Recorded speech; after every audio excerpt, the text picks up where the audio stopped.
Hello, everybody. Welcome back to the Couture Counter. Hope everybody had a good weekend. Mine was okay. I actually had to help a friend move, so that's pretty much what I did all weekend. I have a crazy amount of mosquito bites. It's actually ridiculous. I'm gonna have to go get some bug spray because I'm starting to get like scars from all the mosquito bites that I have, which is so annoying because I love my skin and now it's just all scarred and they itch so bad. But whatever. Today I have a few things to talk about. I feel like a few of them are pop culture mixed with fashion, but some of them are strictly pop culture and some of them are strictly fashion topics.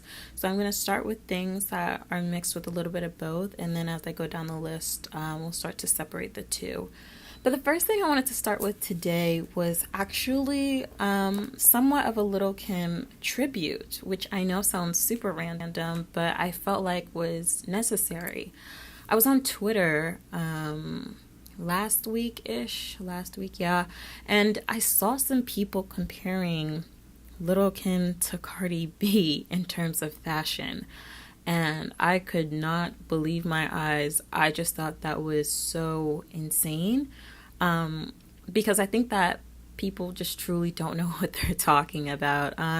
I've liked some of Cardi B's Fashion Week looks. I think she's looked pretty cute. Some of them I don't love.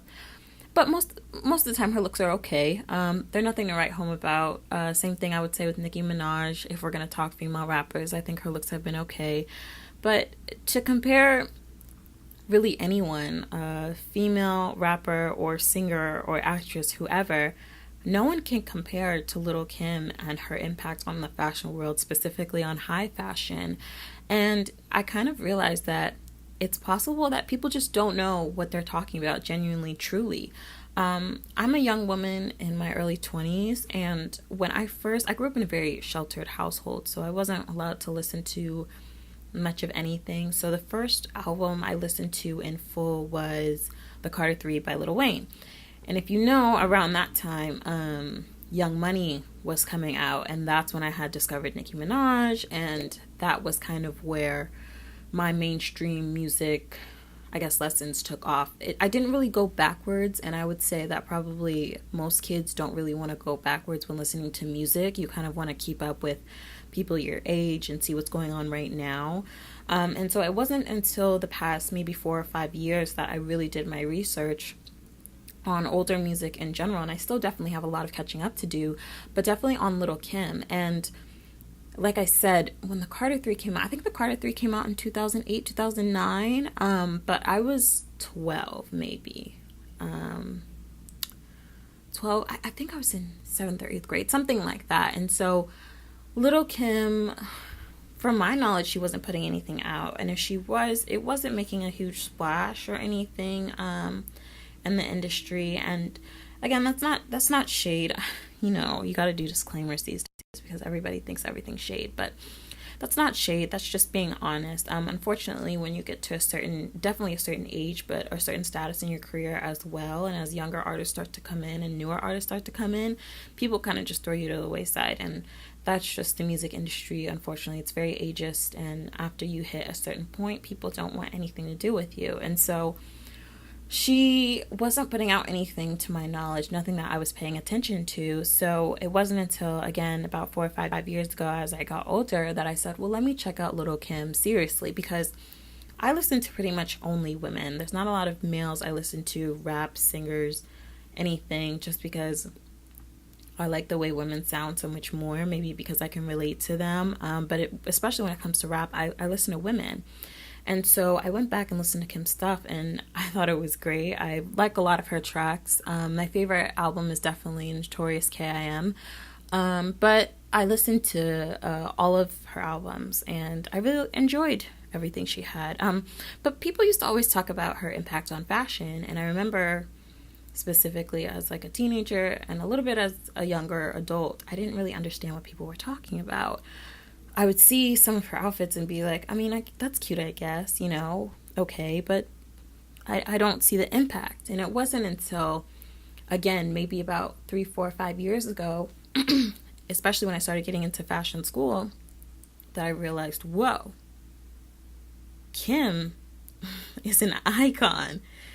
Kim is a force to be reckoned with. You are not going to compare Kim to anyone, male, female, rapper, or otherwise. And again, just seeing people compare Kim to Cardi was honestly, it's a little offensive. And I say offensive because it's a disrespect to Kim's legacy. In my opinion, there's not many people period, that have done what Kim has been able to do in terms of fashion, and specifically high fashion. And like I said, for these people comparing Cardi and Kim, Cardi has looked cute, but there is in no way that any of her looks were as iconic as Kim's looks. And so, again, I just wanted to take the first few minutes of the podcast to appreciate Kim, because Kim, she is a style icon, and I think she deserves to know, how influential she's truly been. And as a Nicki Minaj fan, and definitely learning more about Kim, I'm going to try to refrain from mentioning other female rappers because this is about Kim. But definitely as a Nicki Minaj fan, I can see how Kim fans feel about what Nicki has done, and feeling like she's biting Kim's style. And also, again, as a Nicki fan and having Cardi come up, I can see how other Nicki fans feel about Cardi just coming and doing things that aren't okay, and there are Kim fans that feel like this is karma for Nicki, whatever. I just think that Kim deserves to know, no matter how the general public feels, no matter how you feel about her now, Kim deserves her respect. And I'm a firm believer in giving people their flowers while they're still here. I don't want Kim to leave us and we have this huge conversation about how influential she was specifically to fashion. I think that's something that needs to happen now, especially when we're in a bit of a drought, if you ask me, in terms of style icons. Lady Gaga is getting back into her weird self, but Lady Gaga to me is a huge fashion icon, and we haven't really seen many iconic looks from her as of late. Rihanna is another one who is a huge fashion icon, but since she's been a bit of a recluse lately, we haven't really seen her wear anything too crazy.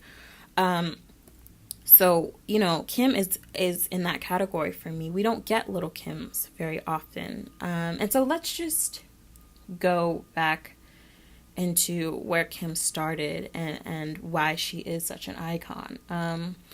When Kim came out in the 90s, her narrative is really what made her stand out. She was rapping about money and fashion, and most importantly, sex from a female perspective. Rap hasn't always been very sex-fueled, but definitely in the 90s it was sexually charged, and men were saying all types of stuff. I mean, rap today is kind of nasty, but rap back in the day was nasty too. That's just rap for you. And Kim, people like Kim and Foxy Brown and Trina, they came out and they were rapping just as hard as the guys out there. And Kim was known for being extremely raunchy and extremely sexy, and that was part of her brand. And this was innovative for this time period. There weren't a lot of women that were doing it. The only woman that was really on her level per se, or that was doing what she was doing, was Foxy, and they had a whole beef. But in my personal opinion, they were both actually very influential in the fashion world. But in my opinion, I think I would credit more fashion statements to Kim than I would Foxy. But this wasn't a thing. Okay, like, women weren't in the industry. Rap was a very male-dominated industry. Women weren't in the industry, and they definitely weren't talking in the way Kim was. The other female rappers that were out around that time, Missy Elliott, Left Eye, Lauryn Hill, while some of them did get, I wouldn't say Lauryn, but definitely Missy would sometimes get a little raunchy with it. It was nowhere near what Kim was doing. If you go back and listen to some of her old records, it's like, whoa, you're clutching your invisible pearls, because Kim was with it, okay? And like I said, this was just extremely innovative for this time. Women weren't doing this, and she was known especially for her custom colored wigs, which usually went to match with her outfits. Around this time, Crush on You came out, And there weren't a lot of artists, rappers, R&B, pop, whoever, you name it, that were experimenting with bold color. Kim was one of those artists that did that, wearing bright wigs that were matching her bright, lavish outfits. And specifically in 99, when she went to the VMAs, she wore, I'm sure many of you guys know what I'm talking about, this purple outfit with her boob out and a matching pasty and a matching purple wig. And this made headlines all over the world. And back then, some of my favorite fashion icon moments, and one of the ways you'll really know if an outfit is going to be iconic, is usually at that specific time, people will say, oh, this is awful, no one's gonna wear this, you look crazy. Some of the most iconic outfits that we deem to be legendary today at a certain time were considered to be ridiculous, and this was one of those outfits. She made a lot of worst dress lists and people thought it was tacky. But these days, if you ask most people interested in fashion, or even those not interested in fashion, this is such an iconic look. Who does this? People weren't wearing pasties just out and about. Lil' Kim literally showed up to a red carpet event with her boob out and a pasty on it. And Diana Ross came up and jiggled her boob. No one's doing that. It's so funny to talk about and so funny to think about. But again, this was innovative. This was creative. People weren't seeing these things being done, and Kim was the one doing it. And her outfits, I mean, we don't get Little Kims today. Her outfits were insanely creative, and sometimes they were taken from the runway, sometimes they were custom. And she inspired a lot of fashion that was going on. One of the things that she loved was monograms and logos, which again is very big in fashion now again today. It's resurfacing again, but back then it was also pretty huge. And she would even have Versace and Chanel wigs that matched her outfits. People didn't do this, and people still don't do this. Kim was able to take these. Sometimes you see people wear certain things and it's almost like the clothing is wearing them. It was so interesting to see Kim wear these logos and these prints that belong to a family or a company or a designer and make them her own. It was almost like Kim owned Chanel. It was like Kim owned Versace. She was putting it on her wigs, and most famously that David LaChapelle photo shoot of her in the Louis monogram all over her body. This has never been done before, and to this day is still not being done. Kim was ahead of her time. She truly was, and I believe if Kim came out today, it would be mania. And trust me, it was mania back then, but again, just when we see the way that people do things today, Kim has inspired so much.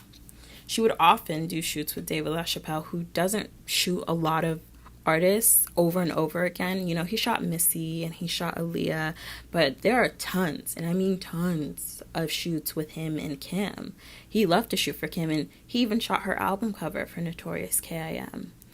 And she was just overall just so fearless. She didn't care what people thought. She wasn't scared of how she looked. She wore what she wanted, and she wore it well. And in terms of high fashion, she was good friends with Donatella Versace. There's tons of pictures of them together. And she even walked in baby fat fashion shows. And you don't see a lot of artists walking in runway shows very much anymore. And she was really good friends with Marc Jacobs, who was the creative director of Louis Vuitton at the time. Even when she went to prison, Marc Jacobs was writing her letters. That's unheard of. A designer writing you letters while you're in prison? That is so... this lady was amazing. And Alexander McQueen said that Kim was his idol. And again, when we look at these people are influential now, don't get me wrong, when we talk about Donatella and Alexander McQueen and Marc Jacobs, but this was circa 90s and early 2000s. These designers were huge.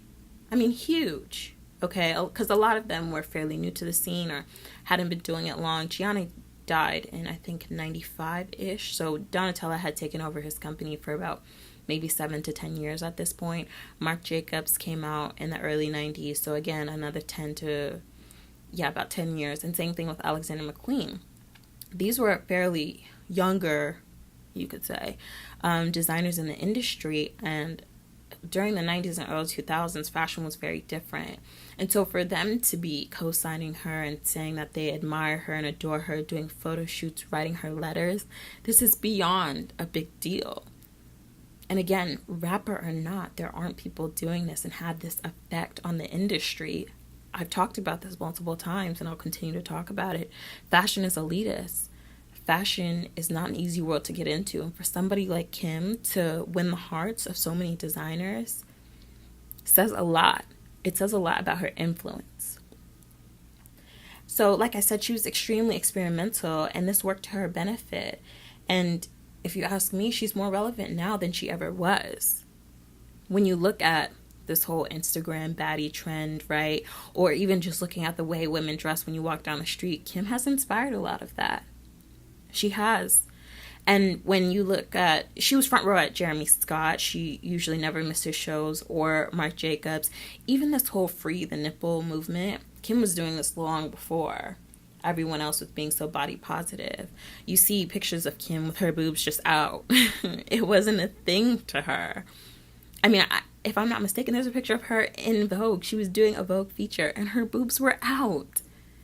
I know this seems like, and again, I think maybe just people are young and unaware, and maybe because our society's a bit different, some of these things don't seem that groundbreaking, but Kim was really the first to do a lot of things. A lot of these things, she spearheaded a lot of these movements. And again, like I said, this whole Instagram baddie trend and the aesthetic, Kim was doing it bigger and badder and just better than any of these girls you see doing it today. I mean, she was wearing bikini tops with jeans. Kim was always in a bikini top, always. Look at any red carpet picture Kim had on a bikini top with like some blinged out jeans. She always looked so fly with that. She was the queen of furs and all different colors, neon furs and pink furs. She was the fur queen. And if you ask me, this whole idea of, even just when I see a girl in a fur, I think Kim. Kim is the first person I go to because she was able to take not just these kind of rich old lady chinchilla furs that hung down to the ground. She wore cropped furs and blinged out furs and mixed furs. She was really a fur queen and doing it better than the men in her industry. She would wear crazy colored wigs and change them at the drop of a hat. Every time you saw Kim, she never wore the same wig twice. Are you kidding me? She tried every color on the rainbow and then some. Kim was, and while her wigs weren't great, this was the 90s and early 2000s, wigs for everybody weren't great. But Kim wasn't afraid to just do it anyway. She dove headfirst into the wig game. And she was ghetto fabulous to a T. That's how she defined herself. And she was able to bring her street style and her street aesthetic and mix it with these high fashion ideas. Even like this idea of athleisure, athletic and sportswear is huge right now. But Kim would wear tracksuits on the red carpet, Chanel tracksuits at that. Things you can't even get your hands on anymore, Kim was wearing. She inspired a whole movement in fashion. She was the first Black woman to cover Nylon magazine, and she had multiple features in Vogue. I don't know why she never got a cover. I think maybe just for that time it was probably a little bit too groundbreaking. I always feel like Vogue is a bit stuffy with the way they treat certain things. But again, Vogue is fashion. Fashion is elitist. That's a whole nother thing. But she got multiple features in Vogue, more than once. She was a template and a manual, not just for rap, but for all of us and for the industry. And to make this just, what makes this so crazy is that she's never won a CFDA award. Ever. Like I said, you don't get Little Kims anymore. It just does not happen. And I think she deserves her credit. And I would hope that more people recognize that and stop comparing her. And whether that's to a Nicki Minaj, a Cardi B, or even girls that come up after, Little Kim is in her own lane, musically, but definitely when it comes to fashion. And I couldn't believe that people were comparing her to anyone. Because again, it's not just about rap or female rap.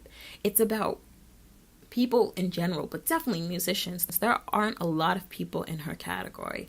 Like I said, I definitely put a Gaga there, a Rihanna, probably a Madonna, but that's it. We're not just gonna compare Kim's style with everybody. It's not appropriate. It's not right. Little Kim is in her own lane.